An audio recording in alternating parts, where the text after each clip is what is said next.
I'm sorry, Mr. Chair, he did not refresh my memory. Pinupulyot mo yung memory ko eh. Hindi siya nagpunta rito na sabihin niya na, okay, pumunta ka sa DOJ, huwag na muna natin pag-usapan ng restitution. Walang ganon. Nagpunta nga siya rito dito si DOJ Secretary din eh. O sabi ko, Boying, okay na ba yun? Papupunta. O di wala nang ano ha? Wala nang restitution ha? Basta papuntahin mo sila mag-asawa doon. Hindi ba nagpunta ka, Mr. Diskaya? Yung kinabukasan nung magkita kayo rito? Mr. Diskaya, you may respond. Yes po, Your Honor. Bali po, Your Honor, kasi po di pa po nagsalita po yung misis ko na Hindi nga, ganito, wala na akong time eh. Pinapunta ka niya ron, kasi nandito kayo, nag-uusap kayo eh. O, kayong dalawang mag-asawa, punta kayo ron ng alas 9. Pumunta kayo, sinabi ba niya wala nang restitution?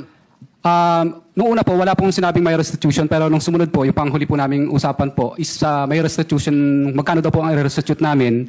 Tapos kakasuhan din po daw kami at hindi didiinan. Pero gusto ko po, Your Honor, na hindi na po muna magsalita ng dire-diretso kasi po yung huli po yung misis ko na nagsalita siya na hindi daw po kami kasama sa WPP. Yung natatandaan ko po yung huling hearing po dito ay nakulong po yung misis ko sa Davao.